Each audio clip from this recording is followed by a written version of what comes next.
Eli Goldsmith with the Midnightrabbi Inspires, the Emunah channel, and I wish you all a good week. Smiling, yes, right, it should be happy. Simcha, joy is the key to everything. It's the key to this special time we are in, Shovavim, Tata, and that's the idea of Shuvabonim, Tshuva and Simcha and Bina, the world of Bina, of understanding and joy, all connected. The return, the repentance of a person, and that's what this time is special for. You might be noticing some pictures that my wife did of the Siddiqim, and usually it's covered up because we have a studio in here for exercise, so that's why you see them. I haven't covered them up yet, just have covered for the exercise. Now, what we want to say is a very special continuation from last week's. We want 7 plagues, last week's Parsha of the Birah. Actually, today we read it, since now as Malava Malka, Motzi Shabbos. I just finished mine nice and early, and I wanted to bring up an important idea that I saw in a magazine. This idea, Bina, Jewish Women's Magazine, weekly, total transparency. See that? Front cover, and everything has its time and place. The Hashgacha process, divine providence, a very big part of life, the more you get into it. And the 7 principles we spoke about last week connect to 7 plagues is also connected to the Gimel Rishonos, this idea, very deep idea in this week's Parsha, which my son nicely told me in this same room on Shabbos, about Bo is Gematria, the numerical value, because the Aleph-based alphabet, has the same the numerical value, because our letters, our Hebrew letters, Lashon HaKodesh, has numerical value of Aleph is 1 and base is 2. That's together equals 3. So Parshas Bo is 3. This idea of these 3 plagues, these 3 Rishonos, this connects us to the source. That, like we said last week, that the 7 plagues of last week's are connected to the 7 principles, the 7 commandments, the 7 divine attributes, and they were on the wrong way in Mitzrayim, in Egypt. And Hashem had to clean them up, like these 7 weeks, Shovavim, merely 6 weeks, but there's really a 7th and 8th of Tat, especially in a leap year. So this idea that we get to clean up all the negativity in the best way possible, and that was manifest in the plagues. And for the Jewish people, it says it was a refuah. Every makkah, every plague was actually a healing for us. So now that we're starting Parshas Bo, these last 3, these final 3, are entering into the higher levels. The Gimel Rishonos, this is the higher aspects. That when we mentioned Stephen Covey as an explanation, we had 7 habits that he spoke about, and I have a 10 habit guide, which is, let's say, the 10 habits of truly effective Jews, or Jews, that we're bringing out, the 10 aspects of the divinity in a very practical guide. And like I said, it's based on Stephen Covey, but it has a Jewish touch to it, because there's a mystical aspect. And I had to even publish in my company that I work at. And when I mentioned this idea of transparency, this is something which has taken more and more reality in the workplace, and it can be good. It can be a challenge. I actually haven't read the full article yet, because it was Shabbos when I noticed it, and I don't really read it on Shabbos. But I will tell you the last line I did notice as I flicked through, and it says, transparency can have a life-altering effect on many aspects of our lives. Like everything else, though, balance is the key to optimizing its benefits. Okay, so we're going to have to work that one through and read more deeply into that. But this idea of seeing everybody's skills and what their success is each week in their workplace. And nowadays, everything's very transparent. You can see into people's monetary situations, and and in a way, really the key to real honesty, like Rav Dror goes on and on in his classes very importantly and very inspirationally, is this idea that we have to be honest and true to ourselves.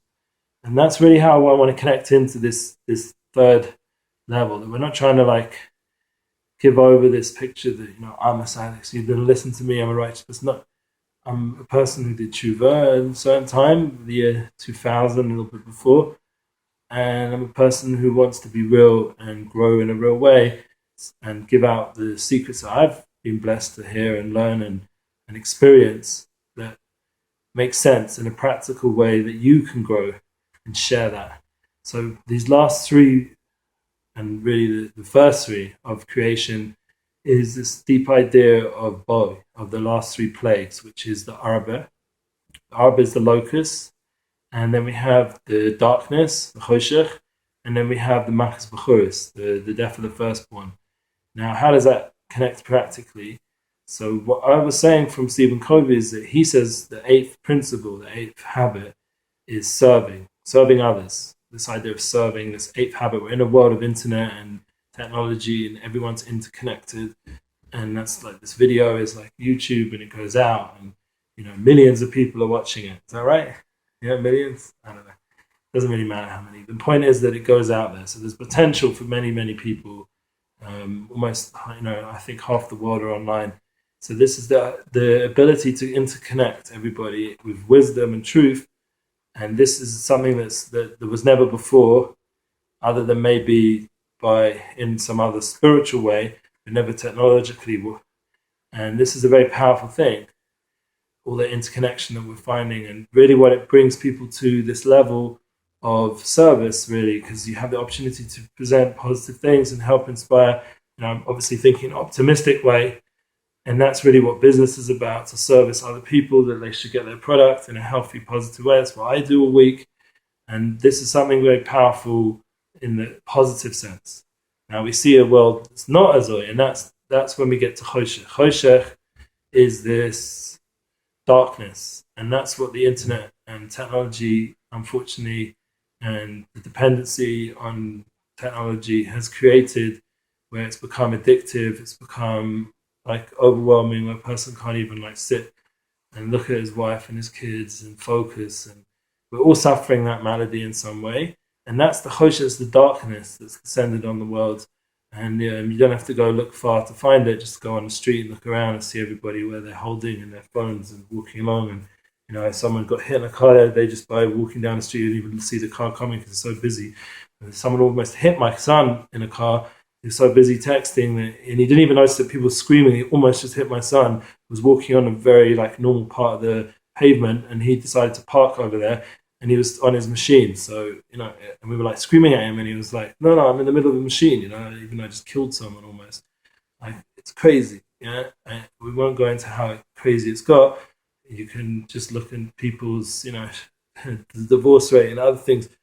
Things are going crazy, yeah? So that darkness, we have to turn into light. That was the Ohr Somayach, the Ohr that was in the Jewish dwelling houses.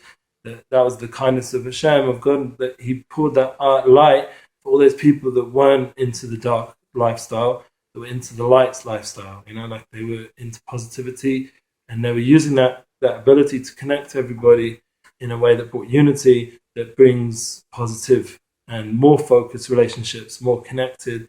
And that's really brings us to the 10th point, that once we've got that light, that awe, then we can come to the truth that there really is only one being, is one Hashem. Anochi Hashem Elokecha, I took you out of Mitzrayim. That's these parshas. Hashem's taking us out of Mitzrayim. This is where we get our whole source, our root of Emunah. Remember, this is the Midnightrabbi with Emunah. The Emunah comes from this unbelievable reality that Hashem came into the darkness, into the lowest place on earth, Mitzrayim, the opposite of Jerusalem, the opposite of everything holy and special. Not saying that Egypt now is, but just saying the spiritual aspect of Mitzrayim. And that we're in now. We're in a time where everything's crazy. So Hashem's coming there right now, just like then, and he's taking us out of our Mitzrayim, out of our restrictions, our limitations, our negativity, and bringing us to a positive place, taking us away from the darkness into the light. We are interconnecting more and more as a people. We're back in the land, Havesi. We're in this beautiful place. And Boy means Hashem's revealing. The base of the Aleph is revealing more and more. This Aleph is really the two that we see, these two eyes, are really becoming one into this spiritual place. And this is something that all of us have a connection to, and that's that 10th habit, which is really, once you've got rid of the distractions, the 9th one is to get rid of the distractions after you've done the service and the distractions, then you come to this 10th habit of true awareness that it's all Hashem, it's all one, it's all unified, it's all positive, and that's where our source of Emunah comes from, that very high place. And then that goes back down into all the other 10 again and revitalizes a person, day after day, you wake up, a new day, a new vitality. And that's something which I bless you, Parshas Bo, that you know yourself and you've used that self-knowledge to come to a more vitalized, honest, true path in life. I could just quickly tell you, like, for example, I've been reading these stories about Eli Novi to my family. It's very, very inspirational.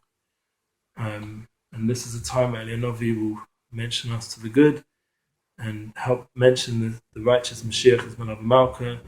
We should be blessed to hear that voice out there. We heard his name in this week's Parsha, Pinchas, and it's coming again. Boy, he's coming, and we should see that light in our life to live inspired, to see the good and feel the good and focus on the good. And with that ability, we'll go out of Egypt and Mitzrayim, and we'll come to Yerushalayim, with all of us together, dancing happily from Hevi Menu Amen.